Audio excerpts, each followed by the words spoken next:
So after the person is set up and all the electrodes are put on their head and across their body and around their face, we actually get a lot of information from this. So this is an example of some of the signals and some of the recordings that we get from a sleep study. We've got the hypnogram across the top, which shows the whole night from left to right, when we turn the lights off to when we turn the lights on, and all the different stages of sleep that occur. What we've also got is a video which shows the body position of the person sleeping. There's also a mic in that room. And then we're looking at the recordings. We've got at the top panel, this is a 30-second panel. So from left to right, that's actually 30 seconds of time.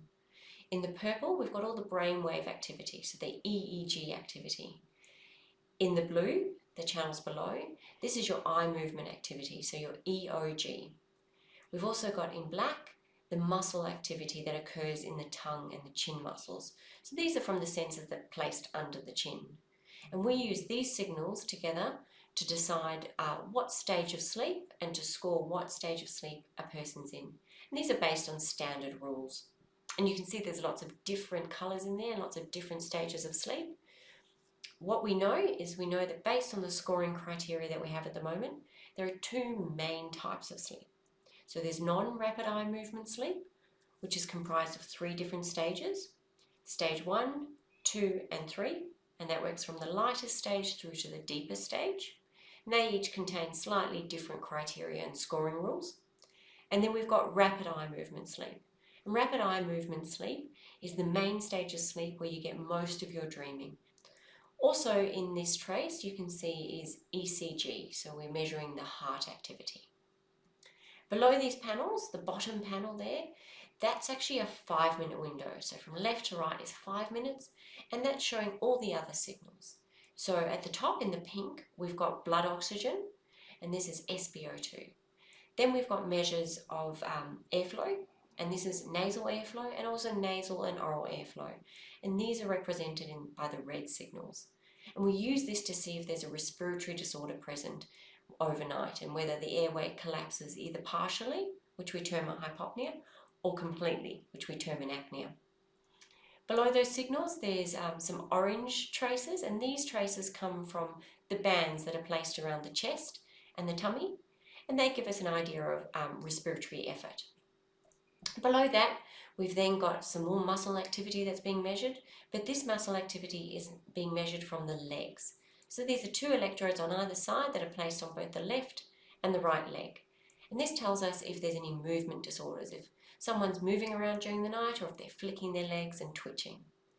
Below that channel, we've also got a sound channel. So this is sound is measured in decibels. So how loud and how frequent is snoring, how loud or frequent is talking, and we can measure this during the night. We've also got body position, and we confirm this body position by looking at the video. So starting here at the beginning of the night, this is lights off, and you can see the person is still awake. What I'll do is I'll flick to later in the night, to closer when Shanoa falls asleep. So you note the time is about 10:30, and so we're looking at slightly later in the night. We're looking at 8 minutes past 11. What you can see if you follow the red line across the screen, the red line lines up in the 30-second pane at the top and then also the 5-minute pane at the bottom. And all this EEG activity, it's a bit quieter than the very awake at the beginning of the night, but still a bit noisy. And as we move through the 30-second period, we'll shift into a period where the brainwave activity is classified as being asleep. And you can see it's a little bit different here. If you looked at the video, you'll see that it's really hard to tell that. So without the recording, just from looking at how a person behaves, it's really quite tricky to tell. And so this stage of sleep, this first stage of sleep that Shanoa has fallen into, this is that lighter stage of sleep. This is stage N1 sleep, and there's specific criteria to meet this stage of sleep. As we move through the course of the night, this is slightly later, so we're looking at about 20 past midnight. This is a slightly deeper stage of sleep, so this is N2 sleep.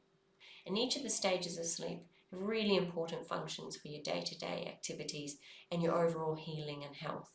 We've moved to slightly later in the night, so we're just after 1 o'clock in the morning, and you can see from the EEG activity, so those purple signals, they're quite big and undulating signals. This stage of sleep is called stage N3 or slow wave sleep, and this is the deepest stage of sleep. A lot of your body restoration and your restoring of muscles happens in this stage of sleep. So we're at about 2 o'clock in the evening now, or the 2 o'clock in the morning now, and Snow is sleeping beautifully. What this epoch shows is the criteria for rapid eye movement sleep.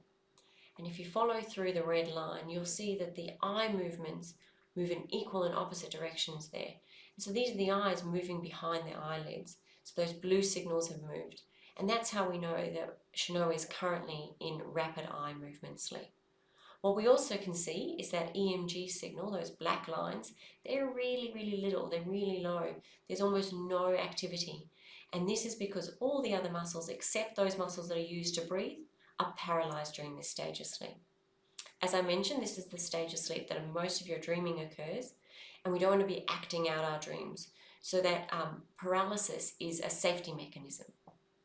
We've moved to earlier in the morning, just before wake up. We're looking at about 5 to 6 in the morning.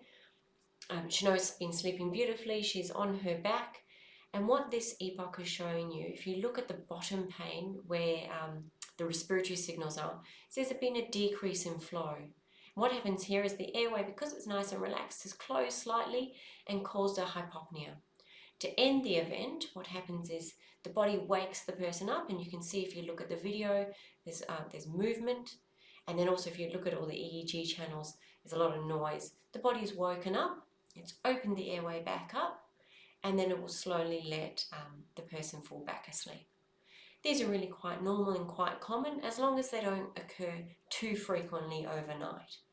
So if these occur less than 5 times per hour per night, this would be classed as having normal sleep. When these are occurring more than that, then there's some concern, and individuals and people should go chat to their GP about this. So we're at 1 minute to 6, which is very close to when Shnoa's alarm clock is set to wake her up. You can see from left to right on the hypnogram, we've got the whole period of the night. We've got the video still running, and we're looking at both the EEG and EMG and EOG channels, as well as all the respiratory channels. And if you keep watching here for the next 30 seconds, you'll see that eventually the alarm clock goes up, and this wakes Shanoa up, and you'll tell this by, in the video you'll be able to see her move, but also in the EEG channels, so those brainwave activity channels, there's a lot of noise, it's really loud, and there's a lot of movement that happens. You can also see this in the respiratory channels, as there's a lot of artifact that comes through. So if you look through, as we head through to almost 6 o'clock, and there the light goes off for the alarm, lots of noise through all our channels, and this is termed wake, and this meets all the criteria, and our scorer would score this as wake. And here you've had 7.5 hours of data collected on the EEG, so the brainwave activity, the EOG, the eye movements, the muscle activity in the chin, and then all the respiratory and blood oxygen measures as well.